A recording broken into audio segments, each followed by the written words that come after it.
ہے آدمی بجائے خود ایک محشر خیال، ہم انجمن سمجھتے ہیں خلوت ہی کیوں نہ ہو۔ بجائے خود کا مطلب ہوتا ہے یعنی اپنی ذات کے اندر، اور محشر خیال کا مطلب ہے آدمی کے دماغ میں طرح طرح کے جو خیالات کا ایک ہجوم ہوتا ہے۔ انجمن کہتے ہیں محفل کو، اور خلوت کہتے ہیں تنہائی کو۔ فرماتے ہیں کہ آدمی اپنے دل اور دماغ میں طرح طرح کے خیالات کا ایک محشر لیے ہوئے ہے، یعنی ہر قسم کے خیالات اس کے دماغ پر حملہ آور رہتے ہیں۔ ہر وقت وہ کچھ نہ کچھ سوچتا رہتا ہے اور مختلف باتوں کے بارے میں سوچتا ہے، تو وہاں پر ہجوم ہو جاتا ہے خیالات کا۔ کوئی وقت ہو، کوئی صورت ہو یا کوئی حالت ہو، آدمی ان خیالات سے الگ نہیں ہوتا، الگ ہو ہی نہیں سکتا۔ آپ نے دیکھا ہوگا کہ نیند کے بعد جب آپ بیدار ہوتے ہیں تو آپ کے ذہن میں بے شمار اور طرح طرح کے خیالات آنے لگتے ہیں۔ ان میں سے کچھ خیالات ایسے ہوتے ہیں جو کہ آپ کو کوئی ضروری کام کرنا ہوتے ہیں، کوئی ضروری وعدہ نبھانا ہوتا ہے، کسی جگہ ضرور جانا ہوتا ہے یا نہیں جانا ہوتا، یا آپ مختلف منصوبے سوچتے رہتے ہیں، نئی نئی اسکیمیں بناتے رہتے ہیں۔ مطلب یہ کہ ایک لمحے کے لیے بھی ان باتوں سے آپ کا دماغ فارغ نہیں ہوتا۔ اگر دنیا سے کٹ کر آپ بالکل ہی تنہائی میں بھی بیٹھ جائیں تو وہاں بھی اپنے خیالات کا سلسلہ کاٹ نہیں سکتے۔ تو جب آپ اکیلے ہوتے ہیں یعنی گوشہ تنہائی میں ہوتے ہیں تو اس میں بھی آپ کے دل اور دماغ کے اندر ایک مستقل آمد و رفت جاری رہتی ہے خیالات کی، بالکل اسی طرح جیسے کہ کوئی محفل ہو اور اس میں طرح طرح کے لوگ جمع ہوں۔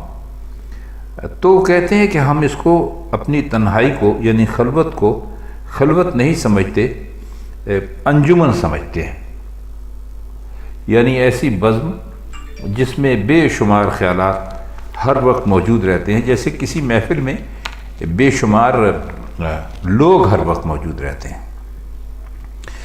اب اس شعر کو اگر آپ ذرا روحانی نقطہ نگاہ سے دیکھیے تو یہ مطلب بھی نکل سکتا ہے کہ انسان دنیا کے لوگوں سے یا دنیا کے تعلقات سے الگ ہو جانے کے کتنے ہی دعوے کرے، اس کے لیے الگ ہونا ناممکن ہے، کیونکہ وہ دنیا والوں سے تو الگ ہو سکتا ہے عملی طور پہ، لیکن اس کے اندر دنیا کے بارے میں جو خیالات ہیں ان سے وہ کسی صورت بھی الگ نہیں ہو سکتا۔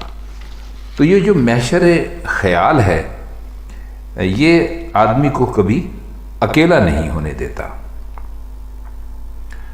اگلا شعر دیکھتے ہیں۔ ہنگامہ زبونی ہمت ہے انفعال، حاصل نہ کیجیے دہر سے عبرت ہی کیوں نہ ہو۔ اس میں زبونی ہمت لفظ آیا ہے۔ زبونی ہمت کا مطلب ہوتا ہے ہمت کی پستی یا ہمت کا کم ہو جانا، اور انفعال کا مطلب ہوتا ہے دوسرے کا اثر قبول کرنا، اور دہر کہتے ہیں دنیا کو، اور عبرت کہتے ہیں سبق حاصل کرنے کو۔ یعنی آپ کو کسی کی حالت دیکھ کر اس سے جو آپ سبق حاصل کرتے ہیں اور توبہ کرنا چاہتے ہیں تو اس کو عبرت کہتے ہیں۔ تو فرماتے ہیں کہ دوسرے کا اثر قبول کرنا پست ہمتی کی دلیل ہے۔ لوگ زمانے سے عبرت حاصل کرتے ہیں اور سمجھتے ہیں کہ انہوں نے اپنی بصیرت کا فائدہ اٹھایا، لیکن میں کہتا ہوں یعنی غالب اپنے لیے کہتے ہیں کہ زمانے سے عبرت بھی حاصل نہیں کرنی چاہیے۔ کیوں؟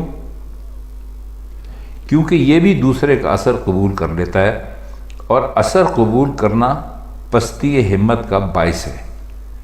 تو پھر کون سی وجہ ہے کہ انسان اپنے عزم و ہمت کے لیے ذلت اور رسوائی کا سامان فراہم کرے۔ شعر کافی غور طلب ہے اور آپ اس کو ان الفاظ کی روشنی میں، اور جو ہم نے آپ کو ایک اس کی ایک آئیڈیا آپ کو دے دیا ہے، یا ایک اس کی گائیڈ لائن آپ کو دے دی ہے کہہ لیجیے انگریزی میں، جب اس کے مطابق آپ اس کو بار بار پڑھیں گے اور ان الفاظ کی مدد سے اس کا مطلب کرنے کی کوشش کریں گے تو انشاءاللہ آپ ہو سکتا ہے کہ اس کے کوئی نئے معنی نکال لیں جو ہمارے بتائے ہوئے معنی سے مختلف بھی ہوں اور بہتر بھی ہوں۔ شعر ہے کہ وارستگی بہانہ بیگانگی نہیں، اپنے سے کر نہ غیر سے وحشت ہی کیوں نہ ہو۔ وارستہ کا کل مطلب ہم نے آپ کو بتایا تھا۔ وارستہ کا مطلب ہوتا ہے آزاد ہونا، اور وارستگی کا مطلب ہوتا ہے آزادی، اور بیگانگی کہتے ہیں کیا کہیں گے، بے تعلقی، یہ اجنبیت، اور وحشت کا مطلب ہوتا ہے دور بھاگنا۔ وحشی انسان ایسے آدمی کو کہتے ہیں نا کہ جو عام آدمیوں کی صحبت کے قابل نہ ہو، تو اس کو کہتے ہیں کہ یہ وحشی ہے۔ تو وہیں سے انہوں نے یہ لفظ استعمال کیا، وحشت یعنی دور بھاگنا۔ تو اصل میں یہ شعر ان لوگوں کے لیے انہوں نے کہا ہے جو آزادی کے دعوے کرتے ہیں۔ تو فرماتے ہیں کہ بھائی آزادی کا یہ مطلب نہیں ہے کہ اسے لوگوں سے بے تعلقی کا بہانہ بنا دیا جائے۔ بے تعلقی اپنی ذات سے پیدا کرنا چاہیے، نہ کہ غیروں سے۔ وحشت اور بیگانگی اپنی ہی ذات سے لازم ہے، دوسروں سے نہیں۔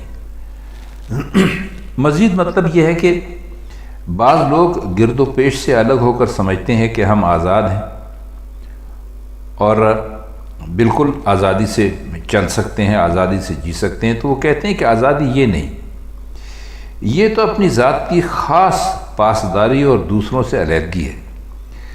سچی آزادی یہ ہے کہ دوسروں کے ساتھ رہ کر ان کی زیادہ سے زیادہ خدمت انجام دی جائے، ان کے دکھ بٹائے جائیں، ان کی ہر ممکن مدد کی جائے، لیکن یہ اسی صورت میں ممکن ہے کہ اپنی ذات کو مٹایا جائے اور اپنی ذات کو سب سے پیچھے رکھا جائے۔ یہی یعنی اصل آزادی ہے۔ اس وقت ہمیں علامہ اقبال کا ایک شعر اسی موضوع پر یاد آ رہا ہے کہ خدا کے بندے تو ہیں ہزاروں، بنوں میں پھرتے ہیں مارے مارے، میں اس کا بندہ بنوں گا جس کو خدا کے بندوں سے پیار ہوگا۔ اس غزل کا شعر نمبر 9 ہے کہ مٹتا ہے فوت فطرت ہستی کا غم کوئی، عمر عزیز صرف عبادت ہی کیوں نہ ہو۔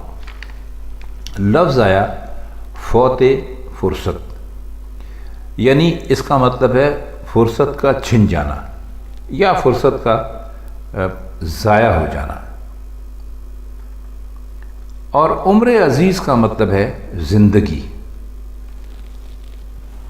تو فرماتے یہ ہیں کہ اگر انسان کی عمر عزیز کا ایک ایک لمحہ بھی عبادت ہو، جو کہ ظاہر ہے کہ بڑے پاکیزہ بات ہے، بڑی اچھی بات ہے، عبادت کرنا بڑا خوبصورت مشغلہ ہے۔ مشغلہ کیا ہے؟ یعنی وہ جو آپ کے اوپر فرض ہے، اس فرض کے علاوہ بھی اگر آپ اللہ کو یاد کرتے رہتے ہیں، اس کو عبادت کرتے رہتے ہیں، تو یہ بڑی اچھی بات ہے۔ لیکن وہ کہتے ہیں کیا اس حالت میں زندگی کی فرصت ضائع ہو جانے کا غم مٹ جائے گا؟ مطلب یہ ہے کہ اللہ تعالیٰ نے اس دنیا میں زندگی بسر کرنے کے لیے جو مہلت دی ہے وہ اتنی قیمتی ہے کہ انسان ایک ایک لمحہ خدا کی عبادت میں بھی گزار دے تو احساس یہی ہوتا ہے کہ اس فرصت سے پورا فائدہ نہیں اٹھایا۔ اب یہاں لفظ عبادت حقیقی نہیں، یوں سمجھ لیجئے کہ رواجی معنوں میں استعمال ہوا ہے۔ حقیقی عبادت کا تو دائرہ نہایت وسیع اور انسان کے لیے بے حد فائدے کا ہے، اور غالباً مرزا غالب بھی یہی واضح کرنا چاہتے ہیں کہ رواجی عبادت میں زندگی گزارنے کے باوجود اس کا حق ادا نہیں ہوتا۔ مطلب یہ کہ اسے واقعی ان کاموں میں صرف کیا جائے، خرچ کیا جائے اس عمر عزیز کو جو اللہ تعالیٰ نے ہر انسان کے ذمے لگا دی ہیں، اور انہی کاموں کی درست طریقے سے کو سر انجام دینا۔ انہوں نے کہا کہ یہ اصل میں عبادت یہی ہے۔ اگر ایسا نہ ہو تو ظاہر ہے کہ زندگی کی عارضی مہلت ضائع ہوئی اور اس کا غم باقی رہ گیا۔ ایک پہلو یہ بھی ہو سکتا ہے کہ بے شک انسان دل میں سمجھ سکتا ہے اس نے جان بوجھ کر کسی نیک کام میں کوتاہی نہیں کی، لیکن کیا کہا جا سکتا ہے کہ تمام کام ٹھیک اسی طرح پورے ہوئے جس طرح ہونے چاہیے تھے؟ لہذا یہ بھی فرصت ہستی کے ضائع ہونے کا سبب بنا۔ آخری شعر ہے کہ اس فتنہ خو کے در سے اب اٹھتے نہیں اسد، اس میں ہمارے سر پہ قیامت ہی کیوں نہ ہو۔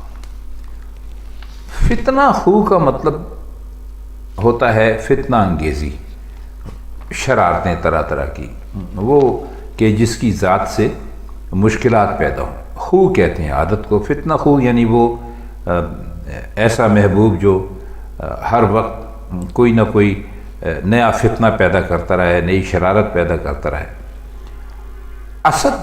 اسد یہاں پر جو انہوں نے استعمال کیا ہے اس غزل کے مقطع میں، مقطع کہتے ہیں آخری شعر کو، یہ یقیناً اس زمانے کی غزل ہے جب مرزا غالب اپنا تخلص غالب نہیں کیا کرتے تھے بلکہ اسد کیا کرتے تھے۔